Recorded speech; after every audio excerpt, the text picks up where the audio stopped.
Good afternoon everyone. সকালে কেমন আছেন? আশা করি খুব ভালো আছেন। আমিও খুব ভালো আছি। তো দেখতেই পাচ্ছেন আমি সেজেগুজে টুকটুক করে বেরিয়ে পড়েছি। আসলে অনেক দিন বাদে আমি আমার একটা প্রিয় বান্ধবীর সাথে দেখা করতে যাচ্ছি। দেখা মানে আমরা দুজনে ঘুরতে বেরোচ্ছি, অনেক দিনের প্ল্যান সাকসেসফুল করতে বেরিয়ে পড়েছি। আসলে অনেক দিনই আমাদের দেখা সাক্ষাৎ হয় না, দুজনের লাইফে এতটাই বিজি হয়ে পড়ি।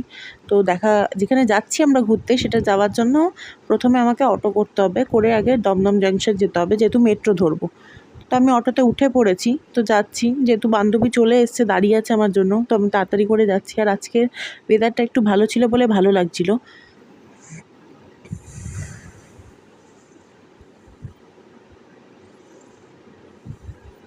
তো এবার চলে এসেছি মেট্রো স্টেশনে।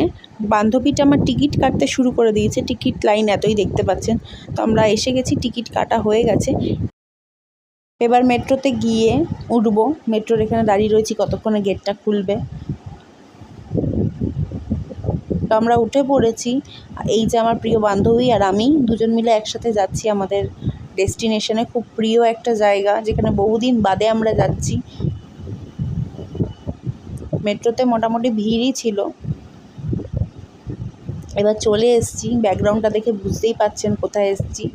দক্ষিণেশ্বর। হ্যাঁ, কিন্তু দক্ষিণেশ্বর এখন যাব না, পরে যাব। আগে যাব বেলুড় মঠে। আমরা একটু মন্দির ঘুরতে খুব ভালোবাসি দুজন মিলে একসাথে, তাই জন্য যাচ্ছি। এবার আমরা হাঁটা শুরু করেছি, যেহেতু এখান থেকে নেমে আমাদেরকে টিকিট কাউন্টার অবধি যেতে হবে।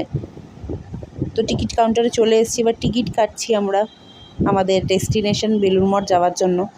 তো এখানে এখনও লঞ্চ এসে পৌঁছায়নি, তো সবাই ওয়েট করছে লঞ্চের জন্য। তো আমরাও দাঁড়িয়ে দাঁড়িয়ে অনুভব করছিলাম এই ওয়েদারটা, সুন্দর একটা ওয়েদারের অনুভূতি নিচ্ছিলাম।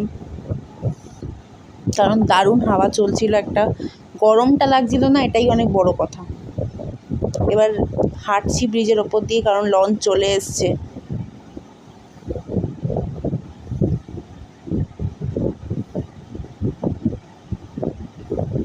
এবার লঞ্চে উঠে পড়েছি আমরা দুজনেই। তো লঞ্চ এখনও ছাড়িনি, যেহেতু আস্তে আস্তে লোক উঠছিল, কিন্তু কত লোক ছিল, কত লোকই যাচ্ছিল। আর আমরা আজকে যাচ্ছি।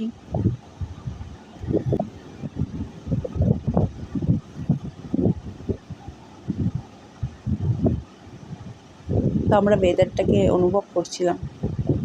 তো এবার লঞ্চ ছেড়ে দিয়েছে, তো আমরা দাঁড়িয়েছিলাম যেহেতু বসার জায়গা পাইনি। তো এবার আমরা পৌঁছে গেছি ৮ ঘন্টা ৪৫ মিনিটের মধ্যেই আমাদের ডেস্টিনেশন বেলুড় মঠে। অনেক লোক ফিরছে বাড়ি, আবার অনেক লোকে যাচ্ছে। তো অনেক ভিড় ছিল, দেখতেই পাচ্ছেন। তো আস্তে আস্তে করে হাঁটতে হচ্ছিল। এবার নেমে গেছি ব্রিজ থেকে। নামার পর আমরা হাঁটছি, যেহেতু বেলুড় মঠে যাওয়ার যে রাস্তাটা পড়ে লঞ্চ থেকে নামার পর, সেইটা অনেকটা লম্বা। তো হাঁটছি ভেতরের দিকে যাব বলে, কারণ অনেকটাই লম্বা রাস্তা। তো চলে এসেছি মেন গেটের সামনে। এবার ঢুকে দেখলাম কি কত সুন্দর একটা পরিবেশ। লোকজনও ছিল প্রচুর, যেহেতু আমরা বৃহস্পতিবার গেছিলাম, ভালো দিনে গেছিলাম। কিন্তু জায়গাটা দেখে মনটা জুড়িয়ে গেল, কারণ অনেক দিন বাদে এলাম। তো অনেক কিছুই চেঞ্জ হয়ে গেছে ভেতরটা। তো আমি আর আমার বন্ধু যে এতটা প্ল্যান করার পর যে সাকসেসফুল হবে এটা ভাবতেই পারিনি, তাও যে হলো এটা খুব ভালো লাগলো, কারণ আমরা বেশিরভাগ সময় মন্দিরেই ঘুরতে আসি। তো এবার আমরা ভাবলাম যে একটু গঙ্গার ঘাটে যাই, গিয়ে একটু বসবো, একটু পাটা চোবাবো, কারণ হাওয়াটা ভালো দিচ্ছিল। আর গঙ্গার ঘাটে যাওয়ার সময়, লঞ্চে করে আসার সময় দেখতে পেলাম যে ভালো জোয়ার উঠেছে। আমরা বসলাম, কিছুক্ষণ আড্ডা দিলাম, জোয়ারের মজা নিলাম। ভালো লাগছিল, বেশ ওয়েদারটাও ভালো ছিল, আর খুব শান্তপূর্ণ একটা পরিবেশ ছিল, জায়গাও ছিল। একটা মনের মতো জায়গায় আসতে পারলে না, মনটা একদম খুব ভালো হয়ে যায়। আর আমি একটু মন্দির ঘাটে যেতেই বেশি পছন্দ করি। তো এবার উঠেছি যে মন্দিরের ভেতরটা যাব। সন্ধ্যাও হতে চললো। মন্দিরের ভেতরে ফোনটা কোনোভাবেই অ্যালাউ নেই বলে আর ফটোটা তোলা সম্ভব হয়ে ওঠেনি আমাদের। কিন্তু হ্যাঁ, ভেতরটা ঘুরে দেখেছি। খুব সুন্দর একটা জায়গা, খুব সুন্দর পরিবেশ। সন্ধেবেলা দেখতেই পাচ্ছেন, সন্ধেবেলাও লোকের আওয়া যাওয়া চলতেই থাকছে, ভিড় কমেনি। তো আমরা ভেবেছিলাম এখান থেকে ফেরার পথে দক্ষিণেশ্বরের আরতিটা দেখব। কালী মায়ের আরতি খুব সুন্দর লাগে নাকি শুনেছি, কোনোদিন আমি দেখিনি অবশ্য। তো ইচ্ছে ছিল যাওয়ার, কিন্তু আমরা ভেবেছিলাম হয়তো দেখতে পাবো না, কারণ অনেকটাই এখানেই এত টাইম কাটিয়ে ফেলেছি, এত সুন্দর পরিবেশে অনেকটা টাইম এখানেই কেটে গেছে বলে আমাদের বেরোতে লেট হয়ে গেছে। তো লঞ্চ এখনও আসেনি, ওখান থেকে দক্ষিণেশ্বর থেকে এখানে আসেনি, তাই আমরা দাঁড়িয়েছিলাম লঞ্চের জন্য অনেকক্ষণ। এবার লঞ্চ আসার পর আমরা লঞ্চে উঠে পড়েছি। তো ফেরার সময় তো প্রচুর ভিড় ছিল, দাঁড়ানোর জায়গাই ছিল না।